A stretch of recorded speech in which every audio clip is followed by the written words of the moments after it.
Ramón. ¿Te faltó el Ramón? Sí. Se sabe. Se sabe. Está entredicho. Es lo podré ver en mi carpeta, que no hizo, no. Ahí el mío le dice cabeza de coco, ¿qué? Chuletón. Porque como estuvo de guardia Germán el sábado, pues supongo que fue Germán. Me cambió todo. No pasa nada. Bueno, vamos a comenzar la clase. Los que no me conocen, yo soy el doctor Ramón Alvarado, soy residente segundo año de medicina crítica, ¿no? Vamos a ver el tema del día de hoy, hemorragia cerebral y malformaciones arteriovenosas. Va a ser un poquito más enfocado hacia hemorragia parenquimatosa, ¿no? Es una de las etiologías de malformación arteriovenosa, pero pues va a ser un poco, ahora vamos a ver la introducción, epidemiología, mecanismos, presentación clínica, diagnóstico y tratamiento de esta. Primero vamos a hablar con un pequeño caso clínico. Es un paciente que estuvo aquí en la UCI hace unos 3 semanas para tratar de traspolarlo de la clase a lo que vemos día a día, ¿no? Vamos a ver lo que viene llegando, que me ayuda a leer el caso clínico, por favor.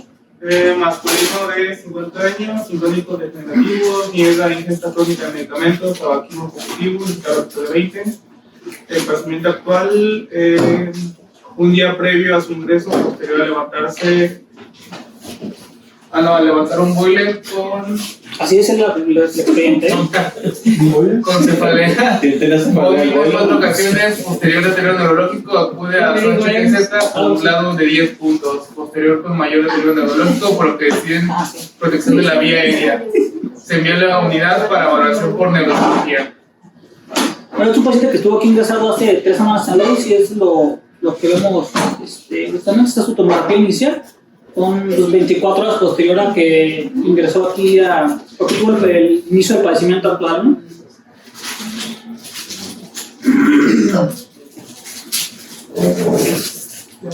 Y la posterior pues se las voy a ver. Este pacientito, bueno, parte más de lo que decía la nota de ingreso, pues, es que cuando llegó a la atención de primer contacto tuvo una cifra tensional de 200-100. Aparte de la cefalea, la náusea y el vómito electroneurológico que tuvo, ¿no? Posterior a este esfuerzo físico. Quiere decir que es una craniotomía descompresiva. Posterior vamos a ir hablando un poquito más del caso, ¿no? Pero hay que recordar un poquito la tomografía del paciente porque pues, lo vamos a ir traspolando, incluso de la clínica y todo es como una presentación habitual de lo que vamos a ir viendo una hemorragia parenquimatosa, ¿no? Bueno, ¿qué es la hemorragia cerebral? Se refiere al sangrado primario, espontáneo y no traumático que ocurre en el parénquima cerebral, ¿no? Eso es como la definición de lo que vamos a hablar, nada relacionado a trauma, pues.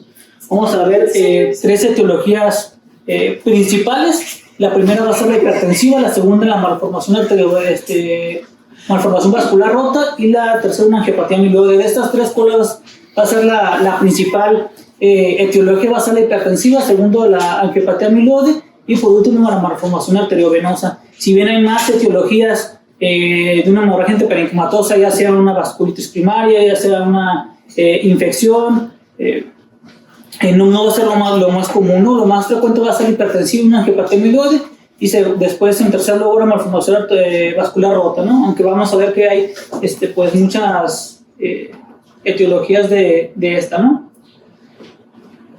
Hipertensiva se va a hablar por las arterias penetrantes que se ramifican de las principales en un ángulo de 90 grados. Cualquier vaso principal del polígono de Willis en una de sus ramas penetrantes en un ángulo de 90 grados de alto flujo, pues va a ser, tiene predisposición a que se pueda llegar a romper en dado caso y nos dé una hemorragia parenquimatosa.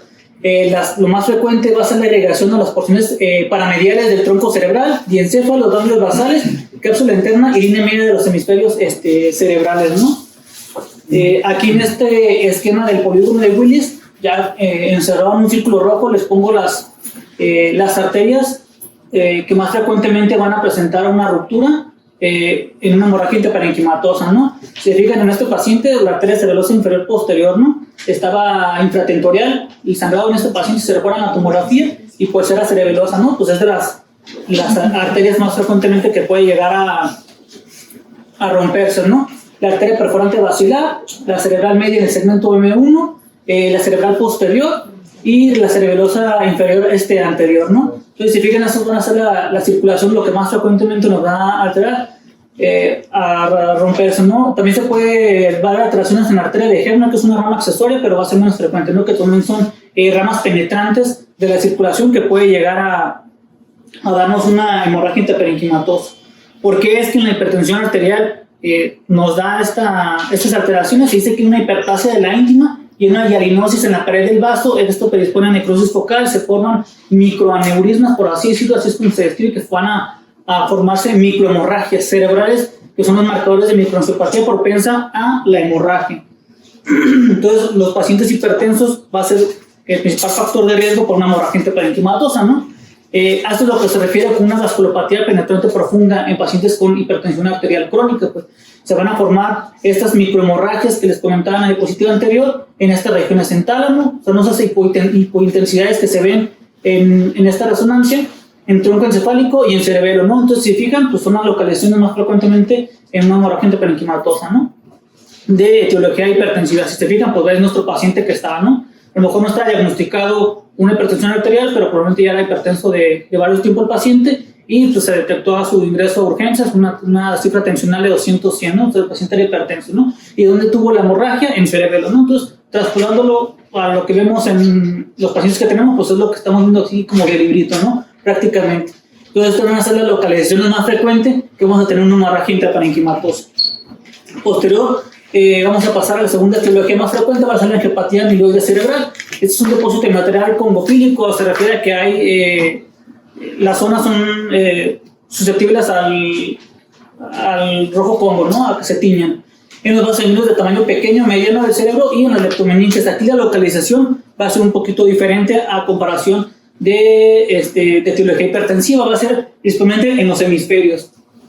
Y va a ser la causa de hemorragia intracerebral lobular primaria en adultos mayores. Entonces aquí vamos un poquito distinguiendo diferentes características en nuestros pacientes, ¿no? Y nuestro paciente era un paciente de 50 años que era hipertensivo. En los pacientes que tengan angiopatía amiloide, pues no va a ser una hemorragia de las localizaciones que yo les comentaba. Esto va a ser más en un hemisferio cerebral, ¿no? Y va a ser un poquito más grande mi paciente en el que tenga una angiopatía amiloide, ¿no? Los pechos de una angiopatía amiloide.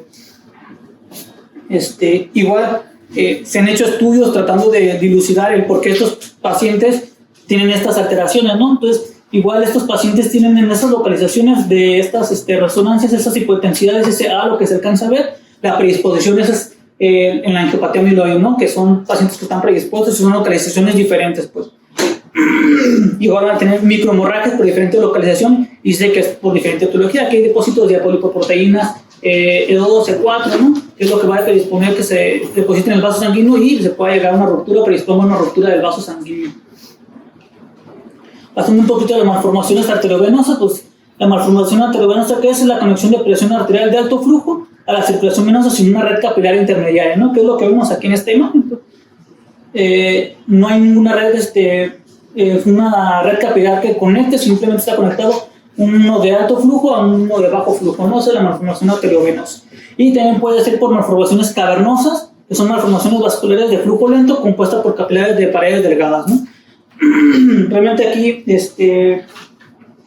la ruptura de esto se ve cuando una de las partes de esta malformación está debilitada la pared del vaso y se llega a romper. Realmente se han descrito 3 subtipos de malformaciones vasculares congénitas. Generalmente la etiología de esta malformación va a ser meramente genética, ¿no? Hereditaria en la mayoría de los casos, pues, y la incidencia va a ser muy baja. Son anomalías venosas del desarrollo, telangiectasias capilares y malformaciones cavernosas. Son los 3 principales que va a haber, y la causa más frecuente va a ser genética, que sería el síndrome de Oder-Weber-Randall, que es una enfermedad autosómica dominante, ¿no? Entonces es algo que ya se viene captando en la familia, en las pacientes que tienen una malformación arteriovenosa. Y evidentemente va a haber una predisposición genética, pero realmente pues, la incidencia sigue siendo baja. Ocurre aproximadamente en el 0.1% de la población.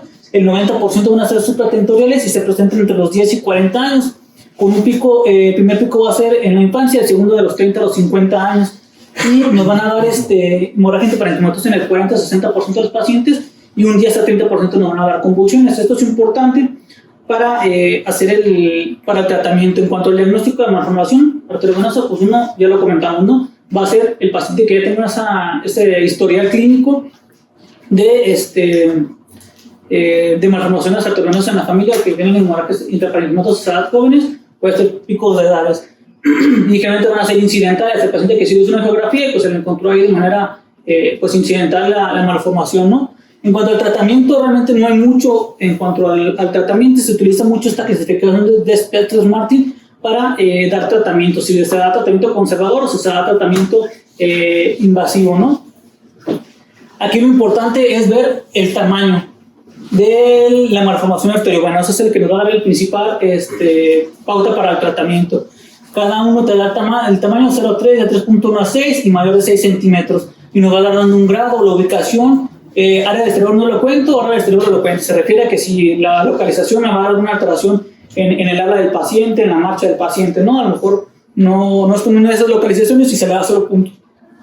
Y que tenga un drenaje venoso profundo, que esté ausente presente por la dificultad que va a ser abordar esa malformación arteriovenosa. Entonces, lo que nos dice la bibliografía es que los pacientes que estén en un grado 1, 2, 4 o 5 puede ser tratamiento conservador versus darle una incisión microquirúrgica o radiocirugía, ¿no?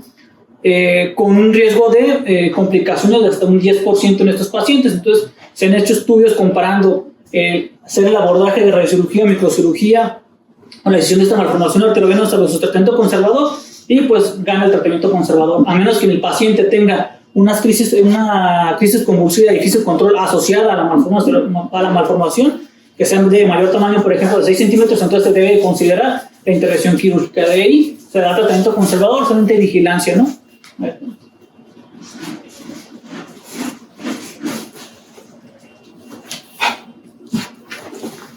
Y bueno, entonces lo que nos da el mayor peso sería el tamaño, pues. En pacientes si tiene mayor de 6 centímetros, pues ya de entrada nos da 3 puntos de grado, ¿no? Entonces, en estos pacientes se debería de considerar un poquito más. Arriba de 5 puntos, nos da 3 principalmente, que es el tamaño, nos daría un habla elocuente, y otro punto, un drenaje profundo, pues ya nos daría un puntaje arriba de 5, y se debería considerar el tratamiento quirúrgico por parte de los de neurocirugía. Eso en cuanto a las malformaciones arteriovenosas. Regresando a generalidades de hemorragia intraparenquimatosa, va a ser causa del 9 a 27% de todos los accidentes cerebrovasculares en todo el mundo, pues. Si bien es menos frecuente que la clase que nos lleva Edgar de EB6 isquémico, es más frecuente el EB6 isquémico, evidentemente es más mortal la hemorragia intraparenquimatosa, ¿no? Casi dobla la mortalidad comparándose con un EB6 de origen isquémico. Una incidencia global del 12 al 31% por cada 100.000 habitantes, y esta incidencia se va a duplicar cada 10 años después de los 35 años. Los factores de riesgo, los que les comentaba, va a ser principalmente pues, personas arriba de 60 a 65 años. La hipertensión arterial va a ser el principal factor de riesgo para una hemorragia intraparenquimatosa, y aquellos pacientes que están, pues, los viejitos que están con fibrilación auricular, que están antiagregados, o sea, un paciente que se infartó, que está con doble antiagregación, que está tomando azaclopio, o aquel paciente como el paciente de la cama 7 que tuvo un EB6 isquémico y se tromboliza. Esos son de los principales factores de riesgo, ¿no? Si bien hay otros factores de riesgo, la obesidad, el alcohol, el tabaquismo, estos van a ser los 3 principales factores de riesgo para una hemorragia intraparenquimatosa. Pasando un poquito ya al cuadro clínico, pues esto va a ocurrir con actividades de rutina, ¿no? O una actividad, un esfuerzo, alguna actividad intensa que realiza el paciente. Si recuerdan, el paciente que le expuso en el caso clínico, pues hizo un esfuerzo extenuante, ¿no? Y de ahí se desencadenó el padecimiento actual. En el 50% de los pacientes tienen cefalea o vómitos, y se hicieron unos estudios comparando, son como 4.000 pacientes que se incluyeron en ese estudio tratando de ver cuál era la localización más frecuente de la hemorragia intraparenquimatosa, y se encontró estas localizaciones, ¿no? En el putamen 56%, rama posterior de la cápsula interna 46%, rama anterior de la cápsula interna 5%, tálamo 31%, cápsula externa 27%, global 14%, si se fijan que sería lo de la angiopatía amiloide, entonces viene siendo menos frecuente, y cerebelo tropoencefálico un 7%, ¿no? Y aquí sería de acuerdo a la localización, la clínica que nos va a dar el paciente. No va a hablar mucho de los pacientes que vamos a ver actualmente en la UCI. Va a ser el paciente que va a estar en un coma, por ejemplo, que tuvo un deterioro del liderazgo importante y que se va a proteger de ahí, se va a ingresar con nosotros. En cuanto al diagnóstico, realmente el diagnóstico de una hemorragia intraparenquimatosa pues va a ser por estudio tomográfico. Resonancia magnética son los que mejor tienen rentabilidad para detectar una hemorragia intraparenquimatosa, de determinar si es isquémico o no es isquémico este evento, ¿no? De ahí no hay mucho más que andar, pues lo mejor es la resonancia, hacer una angiotomografía, pero pues no tenemos la disponibilidad, ¿no? Una vez que tenemos una tomografía simple, en el artículo que se escribió principalmente fue en el 96, el determinar el volumen, porque eso sí es importante, las hemorragias intraparenquimatosas, determinar el volumen de la hemorragia. Fue desde el 96, pues desde el 96 no se ha modificado mucho esto, es desde la línea A, que es la que se ve aquí en la tomografía. Se traza una línea desde el punto de mayor hemorragia, lo que se llama el más amplio, por así decirlo. La línea B va a ser a 90 grados de esta línea A, y posterior está a trazar en todos los cortes que se alcanza a ver la hemorragia. Aquí hay dos disyuntivas en cuanto a lo que al menos yo revisé en la bibliografía. El C es en todos los cortes en los que se alcanza a ver la tomografía, ¿no? Se multiplica A por B por C entre 2. Eso es lo que nos va a dar en centímetros cúbicos el volumen de la hemorragia. En el artículo original comentan que tiene que ser al menos la hemorragia que se vea en un 75% de la que se ve de mayor amplitud, que podría decirnos que se ve en un 25% en todos los cortes, ¿no? Y en otros lugares dicen que no, que todo lo que se alcanza a ver en la hemorragia se va a multiplicar. Pues ahí, si la hemorragia al menos ya estamos en los últimos cortes, se alcanza a ver, lo tomarás en cuenta. En el artículo original no lo tomaron en cuenta, solamente un 25% de ese 100% de la hemorragia que sería, por así decirlo, y esto es lo que nos va a dar el volumen de la hemorragia. Obviamente, a mayor volumen, peor pronóstico el paciente, ¿sale? Se hicieron estudios en los que los pacientes que tuvieran un crecimiento, un volumen de la hemorragia arriba de 30 minutos, si mal no recuerdo, tenían un peor pronóstico que aquellos que tenían un volumen abajo de 30 con la misma escala de coma de Glasgow inicialmente. Otra cosa que tenemos que tomar en cuenta en los pacientes con una hemorragia intraparenquimatosa, pues es la predicción de la expansión de la hemorragia, que es, a lo mejor no podemos influir mucho en esta predicción, en que crezca o no la hemorragia, pero vamos a platicar un poquito más adelante, ¿no? Pero la mayor expansión se da entre las primeras 3 a 6 horas, con mayor crecimiento las primeras 3 horas, con un crecimiento de 33 hasta un 38% en las primeras 24 horas de inicio de la sintomatología. Si te fijan, en el paciente que yo les platiqué, pues ya habían pasado 24 horas desde el inicio de la sintomatología. Quién sabe si esa hemorragia había crecido o ya la inicial que había tenido el paciente, ¿no? Pero podemos presuponer que sí había crecido un poquito la hemorragia porque tuvo un mayor deterioro neurológico del que inicialmente ya no se lo puse ahí, pero en el cuadro clínico decía que tiene un rasgo de 13 y posterior ese deterioro está bien, ¿no? Entonces, eso es lo que nos va a dar principalmente el mayor deterioro, ¿no? En nuestros pacientes. ¿Y cuáles son los predictores de expansión de hemorragia? El tiempo más corto desde el inicio de los síntomas hasta la imagen inicial, porque vamos a ver realmente cómo está esa hemorragia pronto, ¿no? El volumen de esta hemorragia, el uso de antiplaqueterios anticoagulantes y la extracción de contraste. Hay un signo de la mancha que se da por angiotomografía inicial, que según la guía del 2022 del Colegio Americano, dice que, pues, que lo ideal sería que le hicimos angiotomografía a todos, ¿no?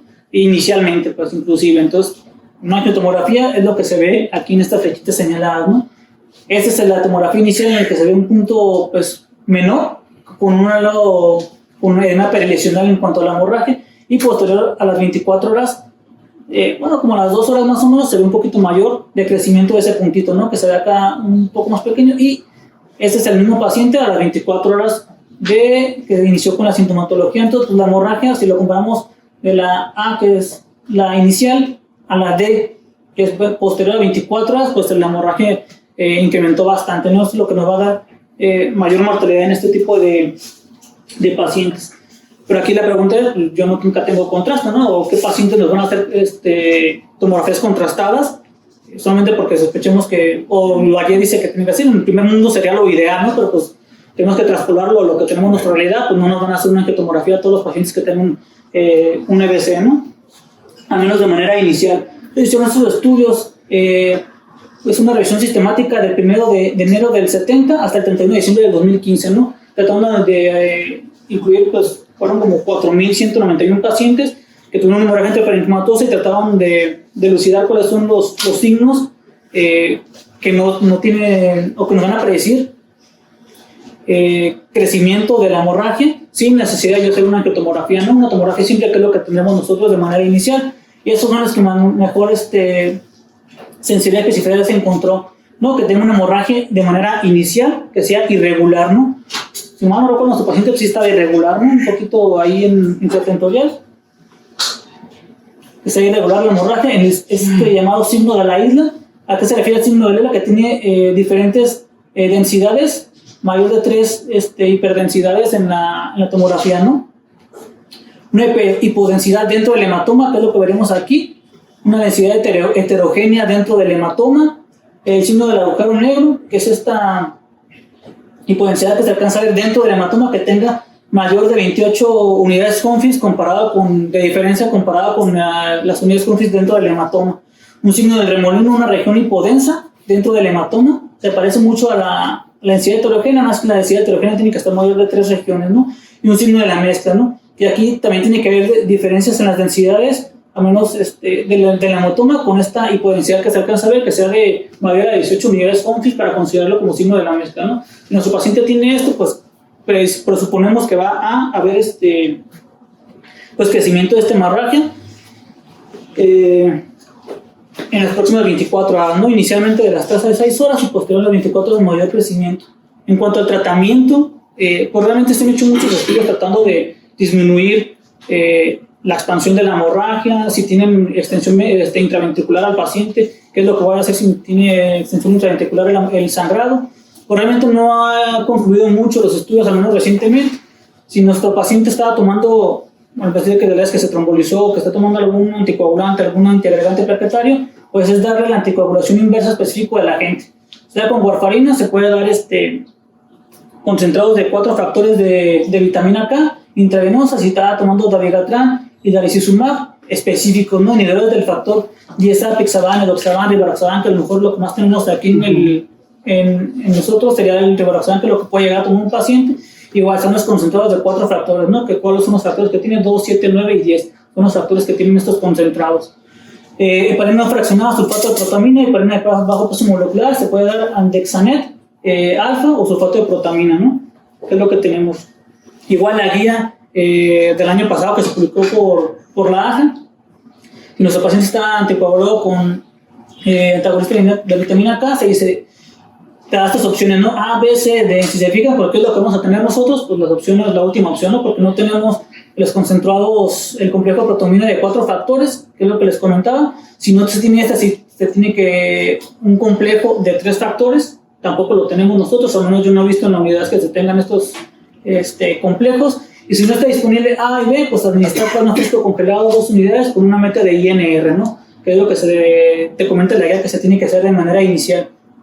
Y con verificar un INR a los 15 minutos, tiene que ser, si el INR está de 1.5, posterior a tu administración de 2 plasmas frescos congelados, es administrar otros 2 plasmas frescos congelados. Aquí la guía no te lo menciona como lo somos hacer nosotros, ¿no? Que mejor corregir por kilogramo de peso el cálculo del plasma fresco congelado, ¿no? Te dice entre entrada 2, que no hacía INR a los 15 minutos, si persiste la 1.5, podrás pasar otros 2 plasmas frescos congelados, ¿no? Y lo que les comentaba de los anticoagulantes orales directos, ¿no? Es darle el agente de reversión específico, que probablemente aquí no lo vamos a tener. Este es un algoritmo que publica la AJA, que es la guía del año pasado. Si nuestro paciente tiene una hemorragia intraparenquimatosa y está anticoagulado, ¿no? Pues es descontinuar obviamente el tratamiento anticoagulante oral. Si está tomando antagonistas de vitamina K, BL y INR, ¿no? Arriba de 2 es pasar el plasma fresco congelado de 20 a 50, que sí te lo menciona, unidades por kilogramo, ¿no? Clase 1. Y pasar de 10 a 20 miligramos de vitamina K en los primeros 15 minutos. Si está entre 1.3 y 1.9, pasar igual. Te recomiendo el plasma fresco congelado, pero pues bueno, con sus asegúnes. Dabigatran, lo que les comentaba, ¿no? Eso es un algoritmo resumido de lo que se acaba de comentar de las tablas, ¿no? Pasando un poquito a la presión arterial, ¿cuál es la presión arterial meta que tiene que tener este paciente? Realmente, basado en la evidencia, se hizo este estudio que es el INTERACT, que se incluyeron igual 2.839 pacientes en los que comparaban un grupo intensivo de disminución de la presión arterial versus una disminución convencional, por así decirlo. Realmente la disminución intensiva de la presión arterial hubo una tendencia a disminuir la mortalidad, pero no tuvo una significancia estadística. Por eso es que en este estudio no se tomó en cuenta la disminución intensiva de la presión arterial. Sin embargo, concluyeron que disminuir al menos 10 milímetros de mercurio cada hora en las primeras 24 horas de estos pacientes mejora la funcionalidad de estos pacientes, ¿no? Mejora el pronóstico a largo plazo, pero no hay diferencias en mortalidad. Entonces, no se ha concluido bien si yo tengo que bajarle rápido o de manera como ya estaba establecida la presión arterial, ¿no?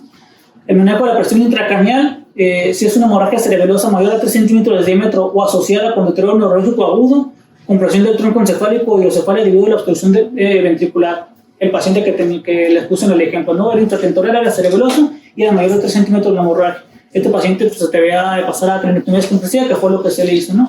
Una hemorragia intraventricular con dilatación ventricular asociada a deterioro neurológico agudo. Aquí también he hecho estudios, ya no los puse aquí los artículos, no recuerdo el estudio se llama el Cristal o CRIST, en el que compararon darle alteplasa a los pacientes versus placebo para tratar de disminuir el coágulo que se forma de manera intraventricular. No hubo de mejoría, lo único que se tiene que hacer en estos casos pues, es una ventriculostomía para tratar de drenar ese sangrado.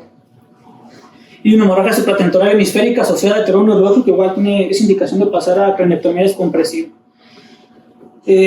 Aparte de, ya nos puse un poquito más de lo del tratamiento porque es lo que hemos hablado en todas las clases previas, mejor manejo del edema, posición, temperatura, glucosa, todo eso es lo que ya hemos ido viendo en todas las clases, ¿no? Que inclusive vamos a seguir viendo en siguientes ponencias, ¿no? El pronóstico, pacientes con una puntuación de Glasgow arriba de 9, la probabilidad de muerte a los 30 días fue de 19% cuando el volumen fue abajo de 30, lo que les comentaba, pero la mortalidad fue arriba del 75% cuando tuvimos un volumen arriba de 60 centímetros cúbicos, vaya. Y el peor pronóstico obviamente va a ser con hemorragias en tronco encefálico, infratentorial o regiones del cerebelo tienen peor pronóstico. Si fijan, pues nuestro paciente pues, era de libro y tenía todo para tener alta mortalidad. Y posterior también se hizo esta escala que es el ICH-score, eso también ya no es nueva la escala, nos ayuda a predecir mortalidad de nuestros pacientes, ¿no? Que eso nos puede inclusive ayudar. La misma que te menciona, si tú tienes que tener una hemorragia grande, de localización de mal pronóstico, con alto volumen, calculas esto, puede haber órdenes de denegación de maniobras o inclusive de limitar terapéutica en este tipo de pacientes. Esto es lo que nos va a dar el puntaje, pues nos va a asociar a mortalidad. Si se fijan en este paciente, pues con un Glasgow de 10 puntos, le daríamos de 5 a 12, se le daría un punto, ¿no? Era menor de 80 años, ninguno, intratentorial se le dan 2 puntos, el volumen, por eso le puso la imagen, porque abajo había un cubra porque no se calculó, pues ponemos que era de 30 centímetros cúbicos, otro punto, y vaciamiento ventricular, ¿no? Ahí no está bien en la tomografía si tiene vaciamiento ventricular, serían 3 puntos con una mortalidad del 72%, este paciente, ¿no? De hecho, al final este paciente a los 5 días, si mal no recuerdo, yo estaba de vacaciones, pero vi en los grupos que falleció el paciente, ¿no? Sí. Sí, ingresó antes de que fuera a vacaciones. Entonces, pero el paciente tenía todo para tener un pronóstico, ¿no? Aún así se le da el beneficio de estar en una terapia intensiva y tratar de darle, pues aferrarnos a ese pequeño porcentaje que puede tener de buen pronóstico, ¿no? Igual hemos tenido pacientes, el doctor Ramos tuvo una paciente en la cama 7 que tuvo, eso fue traumática, la atropellaron, pues, pero tuvo una pequeña hemorragia, fue creciendo, se deterioró y a la paciente le fue bien, pues terminó con hemiplegia izquierda, ¿no? Pero es lo que se tiene que vigilar, pues realmente el paciente que inicialmente inició con deterioro importante, gran volumen, pues el pronóstico va a ser malo, ¿no? El daño principalmente se va a dar por el edema perilesional que se genera en el hematoma, ¿no? Esa es la principal sintomatología que se da, el peor pronóstico, lo que nos va a incrementar bastante la mortalidad. Y eso sería, si tienen alguna duda, alguna pregunta. De hecho, incluso eso que mencionaste, ¿no? Cuando la hemorragia es más de 60 centímetros cúbicos, o si tú tienes más de 60 años, el Glasgow es menor a 6 o 6, de hecho ya no se benefician de ningún procedimiento quirúrgico descompresivo. Hay esta connotación porque el pronóstico por el tema de la hemorragia pues es más de alta mortalidad. Si no recuerdas, tuvimos una pacientita ahí en la 9, una muchacha joven, de unos 35 años. ¿Cómo se llama? Isabel, ¿cómo se llama la muchacha? Una que está en la pórpora, ¿no? Cintia. La Cintia, que tuvo una hemorragia muy grande también, pero ella sí sintieron descompresión y de hecho ella, aunque tenía mal pronóstico clínicamente por la tomografía, la evolución clínica fue buena. O sea, tiene mucho que ver también en la comorbilidad, ¿no? Tiene que ver con comorbilidades. Lo que mencionábamos en la biografía, que lo que trata el pronóstico es la localización. Y la expansión que puede llegar a tener en las primeras 24 horas de la hemorragia, eso es lo principal. Si no no creció la hemorragia en 24 horas realmente, y no hizo mucho edema perilesional, que eso es lo que te da la mayor sintomatología, la mayor lesión secundaria, el paciente puede que le vaya bien. Las que son más de muy mal pronóstico son siempre son los hipertensivos. Que es los que se está paciente que estaba hipertentoria, pues la cuestión del edema y la hidrocefalia, ¿no? Y es que también el acceso es complicado para drenar sus hematomas. Cuando son acá arriba, pues es más fácil. Sí, inclusive hay artículos que comentan si es conveniente drenar o no el hematoma siempre, ¿no? Realmente, pues algunos que te comentan que pues no, si la hemorragia es muy grande, con que se haga la craniectomía descompresiva, porque eso es lo que nosotros podemos pelearle con el neurocirujano, decir, oye, ¿por qué no le está drenando el hematoma? ¿Por qué no drenas el hematoma? Si son muy grandes, pues realmente, o muy pequeños, pues no hay mayor beneficio. Pues, y la localización también tiene mucho. Entonces, a lo mejor no. Lo ideal es, si es infratentorial, y de acuerdo al volumen, vigilarlo, porque este paciente se va a echar antes de las 24 horas. Justo eso es lo que iba a comentar, eso el beneficio, la duda de hacerle una evacuación temprana del hematoma. Hay dos estudios, Stitch 1 y Stitch 2, donde no hubo conclusión de los pacientes entre si lo evacuaban temprano o no, debido a que muchas veces siento yo que el desespero de que hay una hemorragia intracraneal y lo primero que pensamos pues es evacuarla, ¿no? Que es lo que como parte de un tratamiento además del soporte, pero esos estudios no fueron concluyentes en la cuestión de mortalidad ni en beneficio, incluso los pacientes se morían más si los evacuaban de manera temprana. Entonces, pues no tienen un beneficio, a pesar de que las indicaciones de una craniectomía descompresiva por otras cosas, pues todavía se mantienen en los pacientes, ¿no? Y otra cosa que iba a comentar es, hay como puso dentro de las causas de hemorragia intracraneal, dar un tratamiento específico. Aquí pues hemos tenido pacientes que los han trombolizado y han tenido hemorragia. Ahí en la cuestión del tratamiento de un paciente post-trombólisis que tiene sangrado, hay medicamentos que se pueden utilizar de manera temprana, como el ácido aminocaproico, el ácido tranexámico, que pueden ayudar a la limitación del crecimiento del hematoma, pero no se ha visto tampoco un beneficio en los resultados. Y algo que me llamó la atención que realmente no sabía era que se tienen que hacer por lo menos tomografías seriadas en las primeras 24 horas para ver el crecimiento del hematoma, ¿no? Que es el momento índice, a las 6 horas para valorar si tiene factores de mal pronóstico y a las 24 horas para ver el hematoma de manera completa. Yo había encontrado una literatura que dice que un hematoma arriba de 70 centímetros cúbicos era fútil, o sea, tenía un pronóstico de casi 100% de mortalidad. Pero los artículos más recientes no lo mencionan y vienen más que nada a la localización.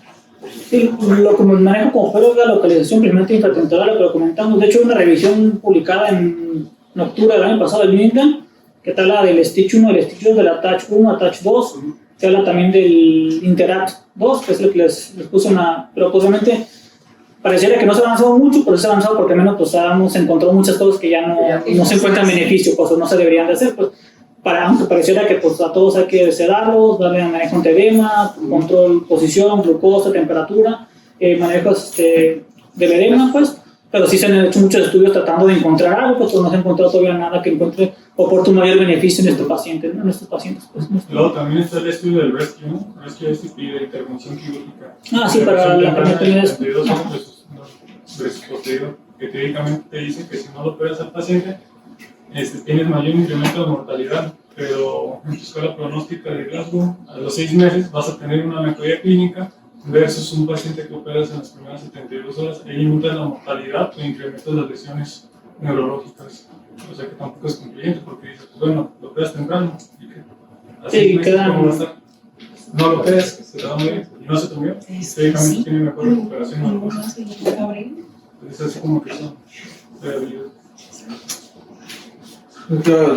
Sobre el control de la presión arterial, digo, ya que estamos viendo que a lo mejor no se deben de operar tanto, pues la cuestión de la presión en muchos lugares se sigue optando por mantener una meta de presión de 180, ¿no? Tanto en el ATAC como en el Interact ya se vio que no hay cambios en los pronósticos finales a 6 meses en cuanto a disfunción, entonces ya una meta segura es de 140 y si se relaciona con menor expansión del hematoma. Los tratamientos de elección, pues casi nunca los vamos a tener aquí a la mano, serían nicardipino o la betalol. El nicardipino se puede iniciar de 3 a 15 miligramos por hora y después dejar de 2 a 3 hasta nuestra presión meta. Y el abetalol pues lo podemos dejar en bolos de 20 o una infusión parece que es de 2 a 3 miligramos por hora. No los tenemos, pues tendríamos que valernos de otras cosas que sí tenemos, como isosorbica, misoquet, de nitroglicerina, pero pues siempre teniendo mucho cuidado también con las disminuciones abruptas. Y lo otro, en la cuestión de la angiotomografía, que no siempre tenemos, pues sospecharla cuando el territorio vascular no nos coincida con algo hipertensivo, que el paciente no tenga la edad, los factores de riesgo clásicos, que sean más de localización cortical, porque si es una malformación arteriovenosa, ahí sí cambia el manejo y cambia la decisión quirúrgica, porque pues hay que reparar esa malformación. Incluso te dice que al principio que lo ideal para abordar, si sospechas por localización que pueda ser una MAP, te tengas que esperar hasta, si no me recuerdo, 2-4 semanas, porque si es mucho la hemorragia, no, aunque le hagas el estudio, no vas a ver la malformación, ¿no? Entonces tienes que esperar a que disminuya un poquito esa hemorragia y para poder después hacer los estudios pertinentes para determinar si era o no una malformación arteriosa. Porque a veces así nos dicen, ¿no? En fines de semana como que te digan, ¿y por qué no te dicen que tomografía? Si sospechas que puede ser una malformación arteriosa, pues a lo mejor no se va a ver por la hemorragia tan importante que puede llegar a tener, ¿no? Es una justificación para decir, no, pues no se le pidió por esto, ¿no? Yo encontré dentro de las mismas de la hemorragia intraparenquimatosa, encontré una subdivisión que es más rara, que dice que la hemorragia ventricular espontánea es muy rara, pero si llega a pasar. Un 90% es idiopática, o un 10% se le puede atribuir a tumoraciones en el plexo coroideo, descontrol hipertensivo. Se tiene que hacer una angiotomografía para descartar un origen vascular. Y pues ahí mencionaba, ¿verdad? Aparte de que en caso de que tengas hidrocefalia, pues lo ideal es drenar el sangrado, o terapia fibrinolítica intraventricular, donde esté disponible. Sí, pero lo que te decía es que ya se comparó eso, placebo versus darle fibrinolítico intraventricular y no hubo beneficio, pues no mejor. Sí, ya hay un estudio, no recuerdo cómo se llama, pero sí, ya se hizo eso y tampoco. Y la otra que vi dentro de la angiopatía amiloide que mencionaba, hay una, pues obviamente casi todos estos edemas, que son los que causan el daño secundario importante, es el edema vasogénico, ¿no? Entonces no se ve beneficiado de esteroides, exceptuando cuando se relaciona con una angiopatía cerebral, una angiopatía amiloide cerebral, pero inflamatoria, que a veces esos diagnósticos raros, pues, pacientes que tienen deterioro cognitivo, mayores de 70 años, con cefalea intensa, recurrente, les hacen resonancia magnética y encuentran microhemorragias en la unión de la sustancia gris con la sustancia blanca. Y pues no hay nada que puedas drenar, pues son microhemorragias, pero pues distribuidas ahí en cierta área cerebelar y con edema vasogénico. En ese caso son las únicas que podrían verse beneficiadas de uso de esteroides, incluso ciclofosfamida, con un nivel de evidencia pues muy bajo, ¿no? Para su beneficio.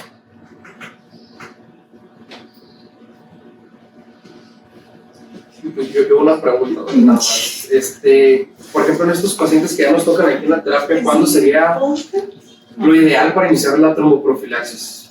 Según la guía del año pasado, lo que se publicó por la AJA, dice que de 24 a 48 horas se inicia lo puedes iniciar pues sin problema. Pues. Creo que esa pregunta que el doctor Cristian, ¿no? Que muchos te hacen en fase de visita. Y la guía reciente sí lo busqué, ya no lo quise poner porque realmente pues, a lo mejor nos puede tocar. La cero, pero te dice que a 24 o 48 se tiene que iniciar la tromboprofilaxis. Pero bueno, hay de que tú evidencies, ¿no? Que el paciente ya no está sangrando. 24 horas tomaste las 3 tomografías, le hiciste el control hipertensivo y ves que no se expansiva. Sí, si sigue creciendo, pues no. Sí, no digo porque también se encontraron dos perfiles, una que te puedes esperar de 4 hasta 14 días con iniciar tromboprofilaxis. Y la otra es que tú evidencies que por imagen no haya crecimiento. No, pues la guía se dice 24 a 48 horas sin evidencia que haya crecimiento de la hemorragia. Pues. Eso es lo que te dice la guía. Pues. ¿Era tromboprofilaxis? Sí. No, tromboprofilaxis. Hasta 14 días. Pero anticoagulación. Bueno, en la anticoagulación. Ahí no hablaba en contexto de los pacientes FA. Con FA, pero ahí se divide en la parolín y si tiene crecimiento. Sí, eso va a ser más muy isquémico, pues. o que tuvo la transformación hemorrágica, ¿no? También ahí la pregunta sería, en un paciente que requiere la anticoagulación, ¿en cuánto tiempo lo anticoagulas? Y yo creo que viene, porque también lo había leído, de 14 y... Sí, de hecho hubo un artículo reciente, ¿no?, que se publicó de darle temprano el resultado. motivo de anticoagulación. Si es una válvula mecánica o si es una trombofilia, si es mucho más pronto en cualquier otra situación, sí te puedes aguantar hasta los 14. Hasta por ejemplo con este así. Y Pues es que Es que también es que depende mucho, pues. Ajá. Si es medicado, si no es medicado. pues es que si ya resolviste ahí la posición, no tiene indicación anticoagulación. Inclusive para aclarar la doble antiagregación te dice 48 horas posteriores al episodio. Le agregas las dos.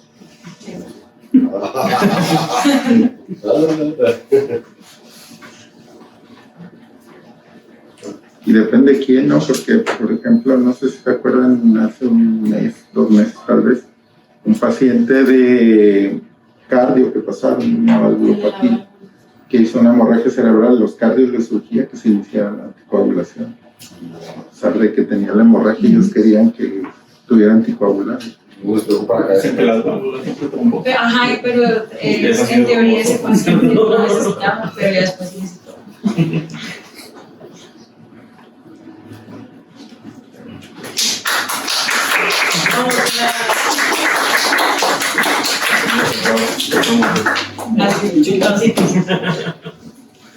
Así te acuerdas del Félix, le cae un R más de carne de nosotros.